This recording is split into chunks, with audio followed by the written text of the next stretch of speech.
Sage Wanderer here, and welcome to Coffee Talk! Special tinfoil hat edition. Don't. Is Kanye West a clone? They named the first clone sheep after Dolly Parton. Is she a clone? Is Dolly Parton a clone? Are we surrounded by clones? Maybe I'm cloned. Does a clone think he's the clone, or does he know he's the clone, or does he think he's the human? Don't. Have you been cloned?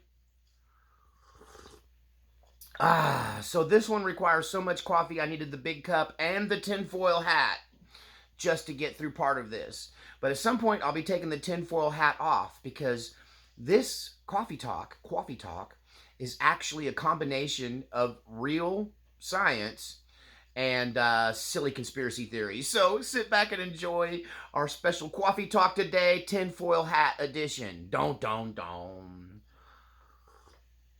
So a lot of the stuff on YouTube that used to be around is gone. We all know that there's been numerous purges and many of our conspiracy theory people have been erased. Now, having said that, if you dig deep enough, you still can find some cloned celebrity videos. Now, in a previous video, we talked about celebrities that were replaced, celebrities that faked their own deaths. But today we're talking about what if these celebrities were cloned? What instead of faking your own death or giving your stardom to someone else, you just cloned yourself? It makes me think about that movie. Put the name of it in the comments section. I can't recall the name. Maybe it's the tinfoil hat. It's getting in the way of my thought processes.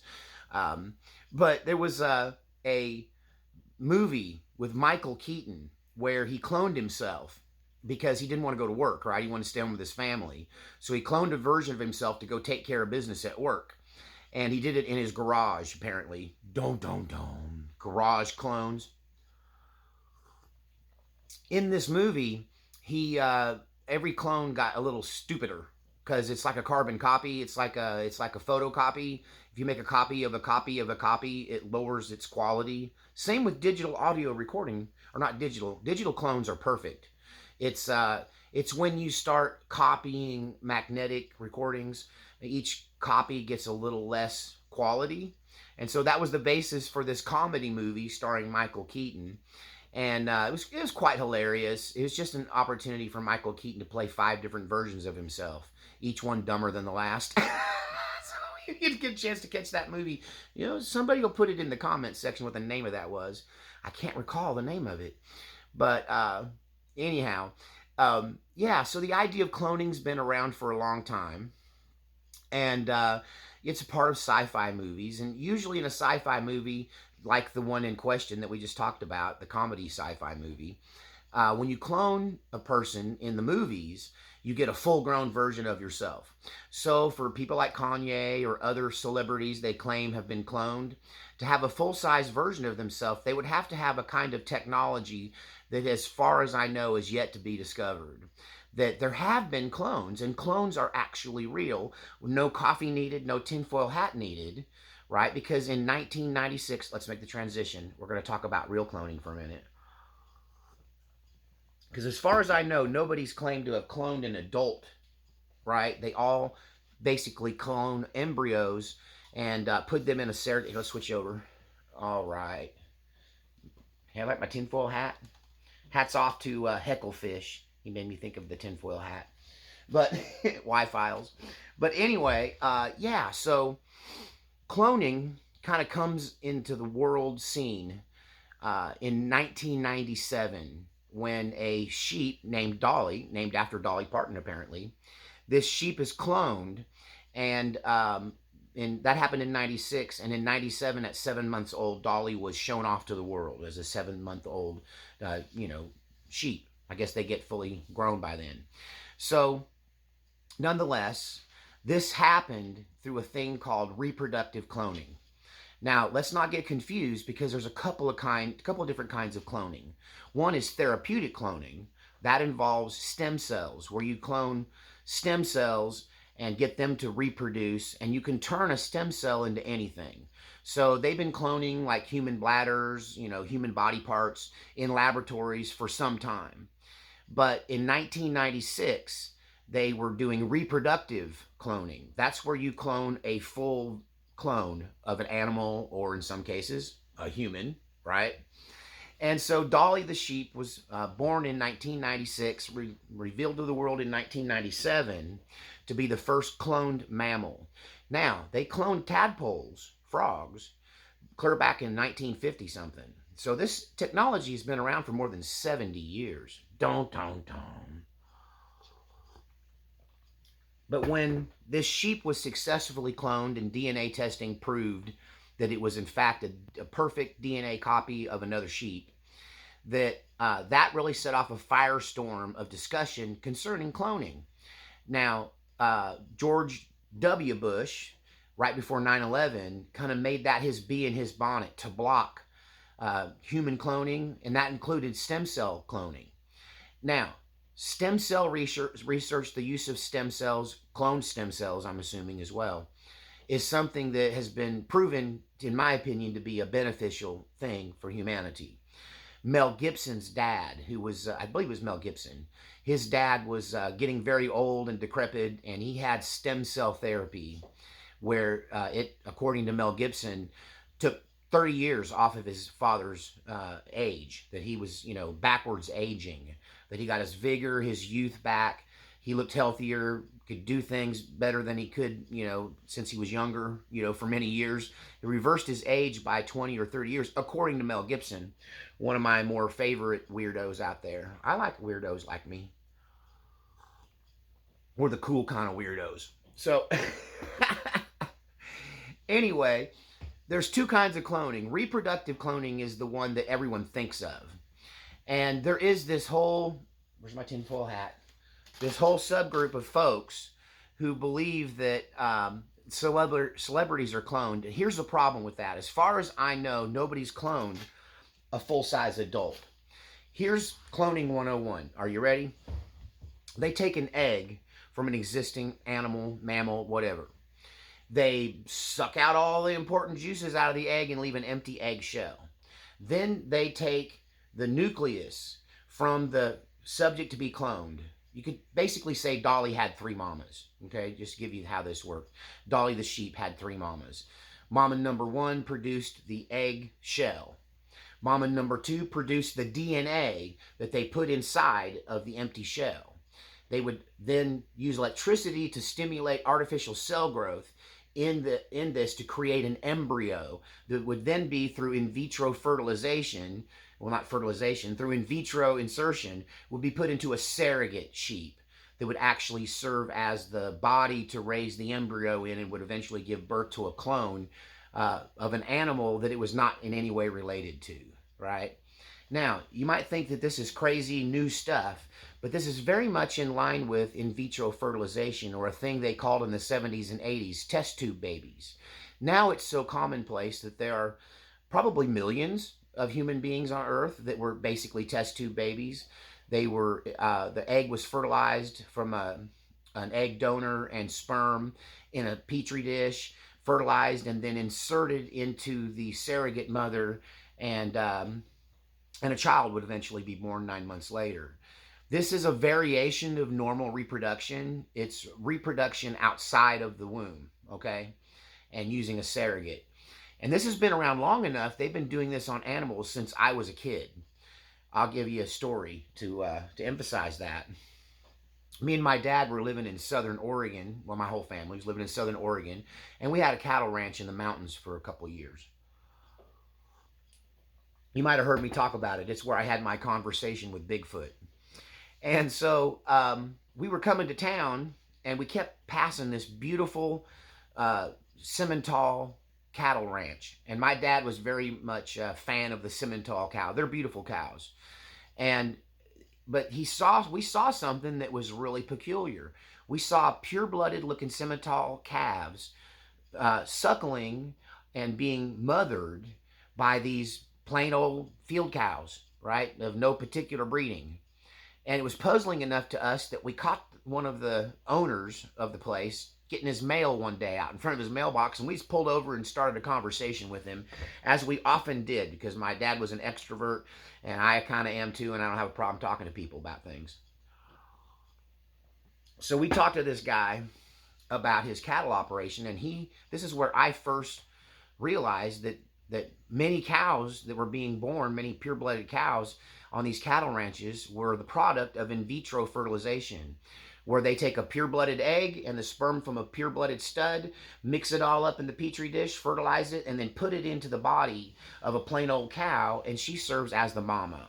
And the argument being, when you're dealing with high-end, expensive blooded animals, you don't want to put the female blooded cow through the process of childbirth. So you just harvest her eggs and you harvest some seed from the male, and then you get some old, run-of-the-mill cow that can pop out calves like nothing to nurture the baby in the womb and eventually give birth to the cow. And this was going on in the early 80s as a matter of normalcy, and it was being done in barns all over the world, and it still is to this day. That in vitro fertilization is the proven method, and the method being used more often than not for raising all of your high-end blooded horses. And this brings us to cloning. Don't. No tinfoil hat needed, because cloning is real. It's not the way you think it is, but it's real. It's going on. Flash forward to 2023, there's a company in Texas located in a strip mall. Right? It's like a eye doctor, massage therapist, Subway, cloning center. If you can believe that, there's a cloning center in Dallas, Texas, just right there. You can walk in and meet a German Shepherd that's a full-blown clone, a cloned German Shepherd. You can walk. He's the mascot of the place. Oh. This company was started by a man who was breeding cutting horses. And if you know anything about Texas horses, you know that cutting horses is probably a bigger business than race horses. And cutting horse competitions have become big business. And so there was a world champion cutting horse that was undefeated, like the quintessential horse athlete for the cutting horse competition, which, if you don't know what that is, horses will use their own bodies, not unlike a dog will herd sheep, and they'll use their bodies, and you don't have to use a rope or anything to move these animals. The horse will move the cows and pin a cow, put it in a corner, drive it around and control it by its own body motion. And these horses are very athletic because they have to be able to turn on a dime. They have to be able to stay ahead of the cow. And this cutting horse competition has been a big deal my entire life, and probably before I was even born, they were big. It was big business, but it's getting bigger and bigger. And the breeding of cutting horses, well, cutting horses can go between $100,000 and $1 million, depending upon the animal. And so this man in Texas got into cloning from in vitro fertilization. He was raising these cutting horses and creating, hybrid, blooded, pedigreed cutting horses from champions. And he had a world champion, and he wanted an exact copy. So what is a clone? A clone is essentially an identical twin. When you clone something, Dolly the sheep was an identical twin to the original DNA donor.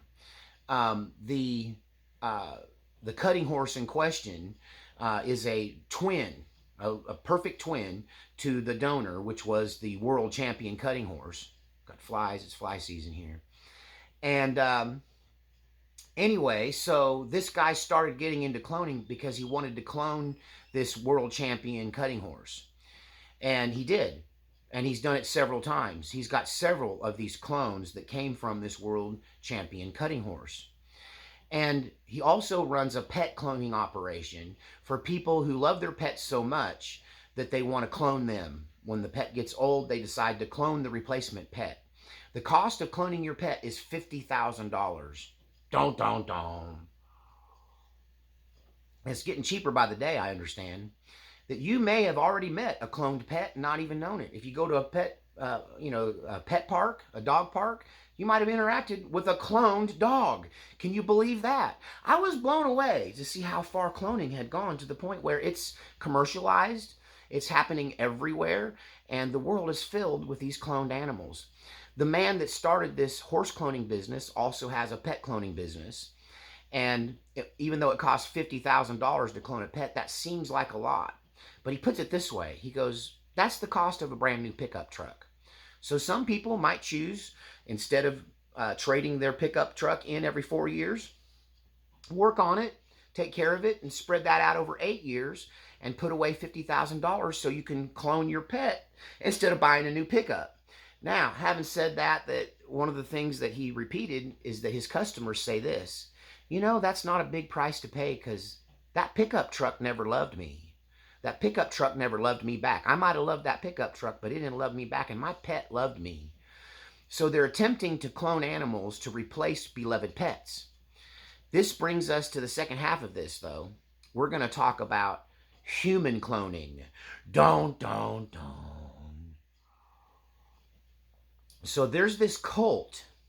You can call it a cult, call it a religion. And they're called the Raelians. Sounds like aliens, but with an R. Their leader was a pop musician who had a encounter in the 1970s with a UFO and met an alien who told him all the secrets of the universe, what the meaning of life is, and gave him inside information, right? And so he founded a new religion. This religion sounds a lot like, it's kind of like the ancient aliens theory, but with free love, communal living, and meditation. Don't. The Raelian cult is pretty trippy, and I could do a whole video just on them. But they believed that humans were seeded on this planet, and we are clones of extraterrestrials. That extraterrestrials came here, cloned themselves, and made human beings, which kind of goes in line with Genesis. God made us in his image. And he claims that there's not one God, but many gods. He calls them the Elohim. I'm probably pronouncing that wrong. That's a word from the Bible, the Elohim. And these gods, right, with I guess a little g, are responsible for cloning themselves and creating humankind. And he believes that they are waiting on us to develop and to give up our violence and our warlike ways so we can be accepted into the Federation of Planets kind of thing. And which is not far off from people like Corey Goode and other people involved in the secret space program discussion and the ancient alien theory that you'll find on the History Channel on a daily basis, right? It's just add a little bit of free love to it, because the thing about the Raelians, they believe that happiness is the reason for living, is to be happy. And therefore, sexuality is a key to human happiness. And so they believe in free love. And they have been doing some actually good things. They're pretty big in Africa. The leader, Rael, that's named after him, that's not his given name. That's the name that he picked up that he gave himself, I guess, when he started the religion.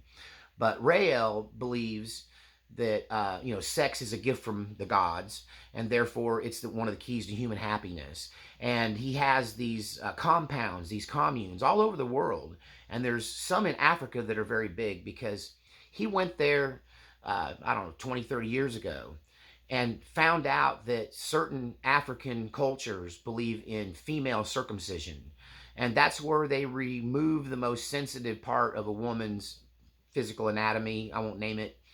It's awful. There's a supermodel in America that was subjected to that as a child before coming to America, and has had to live with that for her whole life. And it basically reduces the female sexuality a great deal.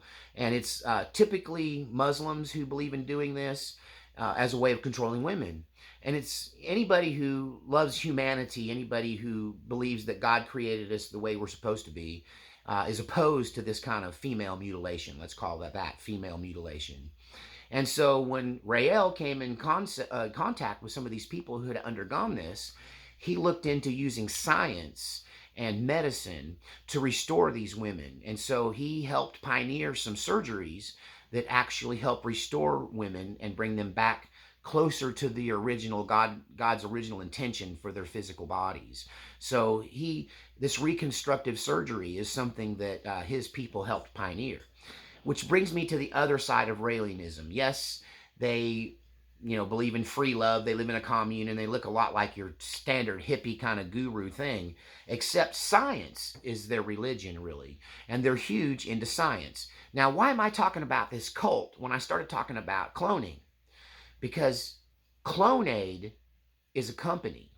It's a real company. It was founded by this Raelian cult, right? And because they believe we were cloned, were clones of aliens, that they believe the only way to eternal life is through cloning, right? And so they started pioneering, according to them, in secret, this, this cloning of human beings. And they started claiming that they'd successfully cloned humans back in 2003 and 2004. But in 2007, the 10-year anniversary of the Dolly reveal, the Raelian cult claimed that they had successfully cloned a female human being, and they named her Eve. They said her parents wanted to protect her identity. They refused to have the baby be examined for DNA testing. They refused to cooperate or to reveal who the parents were, and it's all been in secret. But since then, they've claimed to have cloned more than 20 humans. Which brings me to a weird rapper. There's a rapper out there that claims that he escaped from Clonaid, that he's a second-generation clone from Clonaid, and to watch him be interviewed. Of course, he's kind of a weird guy. He's got a tattooed face and weird hair, but most people believe, and I can't remember what his name was, something Blue Baby, Blue Ray, I don't know, something blue. I don't give you too many details because I want you to go look at this stuff for yourself. Go check it out for yourself because this is a crazy rabbit hole you go down. But you got this rapper who claims he's a clone. Now, the problem with this, now he might be a clone, but the problem with the concept that people like Kanye West were cloned is that nobody's claiming that they've cloned full-grown human beings. They clone embryos and use in vitro insertion to have a surrogate carry the baby, the cloned baby, who then is supposedly a exact genetic copy or an identical twin to the donor.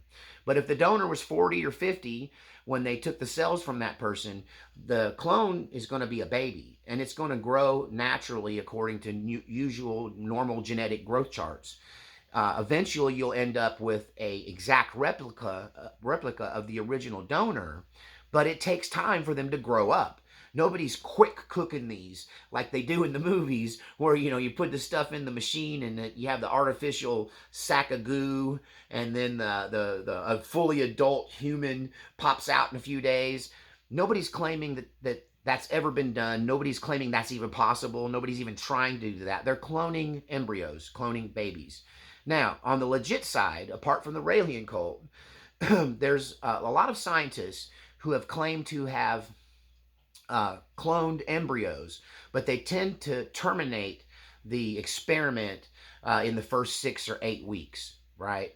Now, the main reason people say they're not cloning human beings is because of ethics. I find that hard to believe. Don't.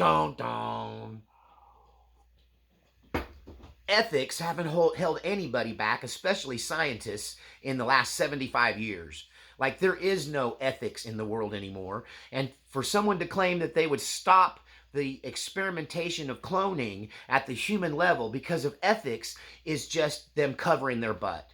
Because cloning of human beings is illegal. And it's frowned upon. And it's seen as playing God. And Christians in particular have a big problem with this. Because what if you clone somebody and they didn't have a soul? Because they weren't born through natural means, could this produce a human being that doesn't have a soul? Don't.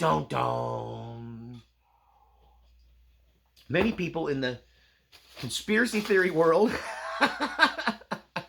many people believe that the beast of Revelation, the man of perdition, the devil incarnate, might be a clone born without a natural God-given soul. Don't. Is the beast going to be a clone? And then there's this whole thing called AI clones, which is the ultimate deep fake. But I won't get into that. That's for another video of AI cloning. That's digital cloning. But we're talking about biological reproductive cloning right now. So I'm going to take the tinfoil hat off. But I'm sorry, I'm having too much fun with that piece of tinfoil. I'm such a kid. It's the lizard people. So, does a clone have a soul? Well, I will say this: I've seen a lot of video footage of these German shepherds and animals that have been cloned, and they seem to be perfectly normal animals. They're just twins. We've artificially found a way to artificially create an identical twin from an existing animal, and it's been going on for a long time. And it's out in the open. You can go to a strip mall in Dallas and get your dog cloned for $50,000. I saw a woman who had her cat cloned, and she was interviewed by somebody on this. It's on YouTube. You can find it.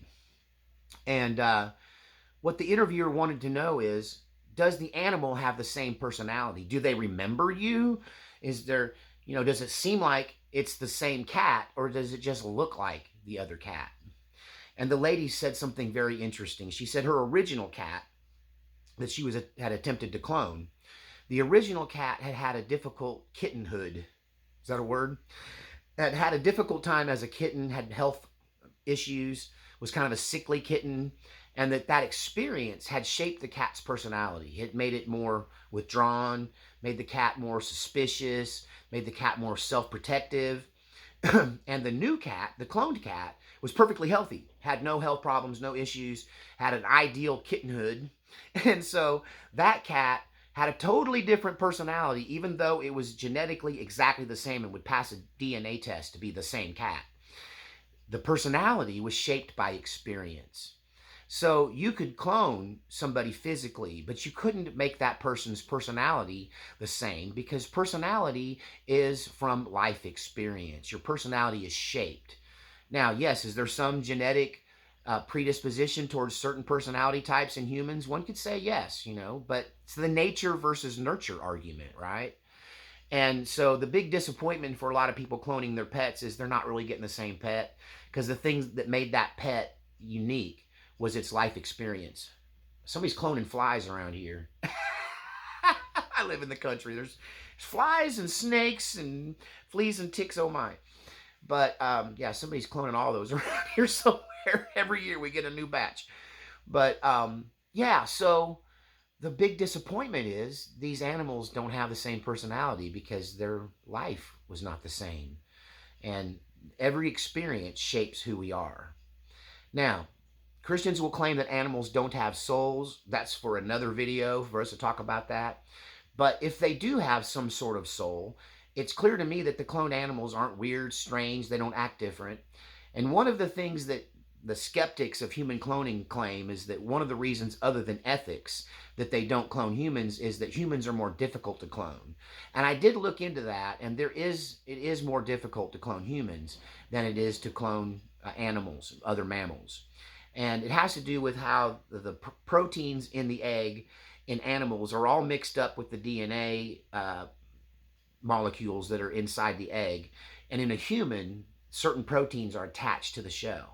So you can't get a clear, clean human egg shell, right, to put the mix into before you put it into the surrogate mother.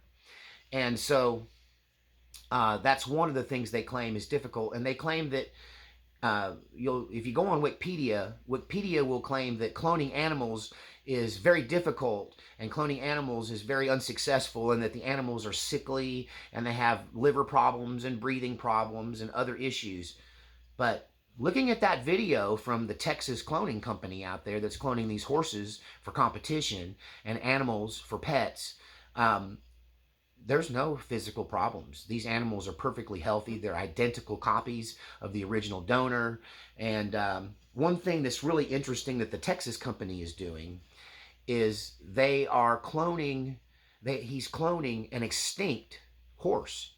That wild horses in North America are actually feral horses, if you want to know the truth. They all descend from Spanish war horses that were left here by Cortez. When they went back, they didn't want to haul their horses clear back across the ocean, so they set them free.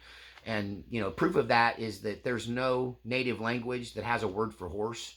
All of their names for horses in the native languages mean big dog, because they had dogs, and a horse kind of looks like a big dog. So their name for horses are big dog. They don't have an original name because horses didn't come until much later in modern history. And so the Plains tribes, for instance, came into prominence by their horsemanship, but these were domesticated horses.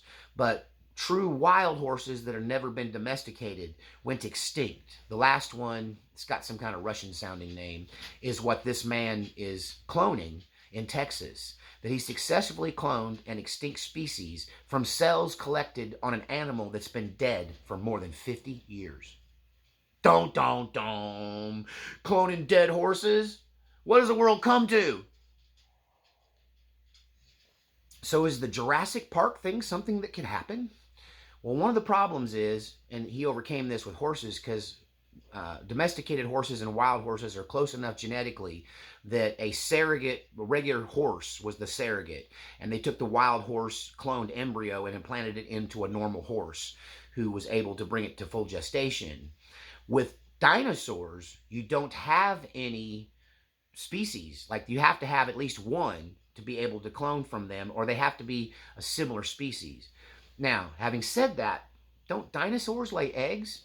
So the gestation happens mostly outside of the body, so you wouldn't need a surrogate. You just need an incubator. Don't put that on Wikipedia. They talk to people who clone mammals, and they claim, well, you can't do it because you got to have a surrogate dinosaur. No, you don't. Not if they lay eggs, right? They don't need a surrogate for that, just an incubator. I mean, I could be wrong. I'm just a farm boy musician who lives in the woods by himself. What do you think? Was Kanye cloned? Was Kanye cloned? We know that cloning needs no coffee. It's happening in a strip mall in Dallas. That was the biggest shock to me, is that there's cloned animals everywhere. I knew about Dolly, but I kind of figured if they were cloning animals, it'd be in some secret laboratory somewhere in Switzerland, not in a strip mall in Dallas, Texas. Tell me, are you shocked to find out that there are cloned animals everywhere, that they're cloning race horses and cutting horses and people's pets and even just plain old cats, plain old barn cats, right? And do you think it's morally ethical? Do you think people are playing God? Do you think a human being once cloned is soulless? And what about the Raelians? Did they really do it, or are they faking it? Did they really clone human beings? Are there 20-year-old plus clones out there? Is there a 20-year-old clone out there? Is this rapper one of them that escaped from Clonaid? Clonaid's a real company. They claim to have cloned over 20 people by now. And I wonder, do these people have a soul? What do you think? Honestly, I think God's power is so strong, we could clone humans and God would still put the breath of life in every one of us. Because even though they use electricity to stimulate cell growth, we don't really know what cell growth is. Scientists to this day don't really know what happens when a seed germinates. They really don't know what happens when life starts. And they can replicate it, but they can't explain it. So in that moment, is that when the breath of life is breathed into them and man becomes a living soul? Tell me what you think. Is the beast going to be a clone? I don't know. Well, I'm out of time. I'm out of coffee. This was a really fun one. I had a great time with my tinfoil hat. And we'll see you next time on Coffee Talk.